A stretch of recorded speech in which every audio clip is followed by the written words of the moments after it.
get over how beautiful that water looks. Look at that. You'd think I was in some sort of... Take my hat off again. If not for the traffic from the little road over there between the river and the airport, you'd think I was in some national park.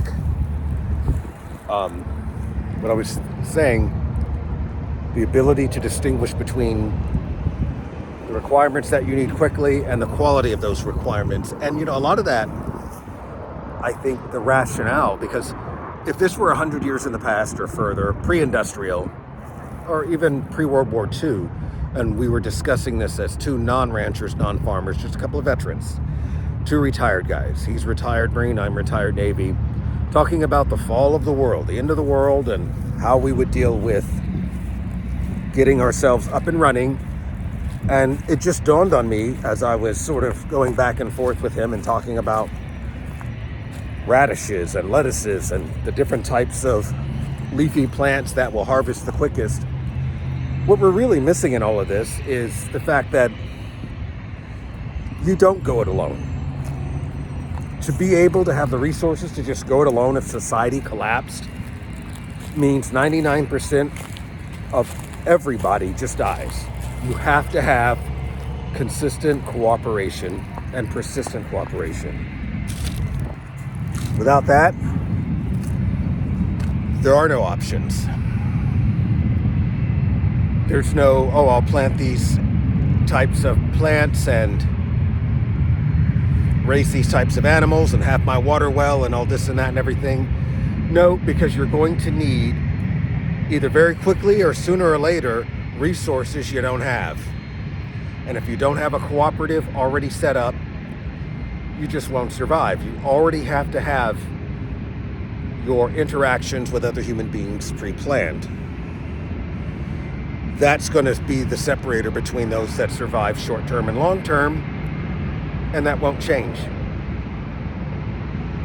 That's going to be a reality. And it's funny because if you've got to cooperate with other people, would you really then use the term society's collapsed?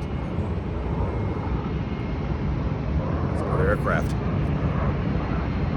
What we've got now is a scenario where we've got to survive by dealing with other people. People you never know, who supply your food, the ranchers, the farmers, and of course big food, big pharma providing your medicine, your support network of the hospitals, your healthcare, and your government agencies trying to keep everything regulated and tied it all together. And what we've got right now in the United States is a group of pretty entitled idiots who are under the impression that a smaller government automatically equates to a less efficient government. It's just another way to measure the efficiency of the cooperative. And they're doing it under the auspice that there's so much waste that they're not getting a specific level of lifestyle that they want. But you still have to cooperate with other people. You are not going to be able to grow enough food for yourself, by yourself, and even with your family, to sustain yourself for the rest of your life.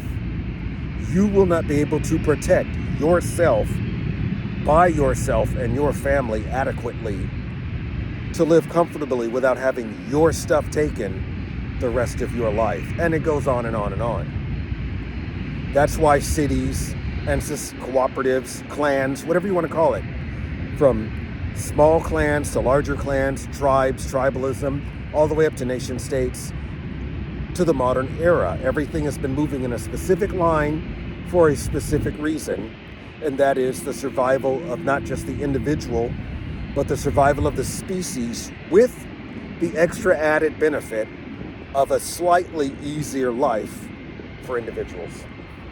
And all this other, everything else is just wishful thinking, or, just happy horse shit. So if society falls, but you've still got to cooperate and barter, I'll give you my 6 horses for your 2 goats, and I need you to help come plow my fields, and I'll shoot the deer or the whatever's stealing your chickens. I'll kill your wild hogs if you help protect my deer, and I need your stud to impregnate my mayor, all that stuff, it's still cooperation. You need law enforcement, and when crime happens, you need some sort of legal system. To get fresh water that's reliably fresh in the amounts you need some sort of public works. No matter what, you can't escape it. We're always going to have to go back to the basics. Always going to have to go back to square one. So, yeah, rabbits and radishes.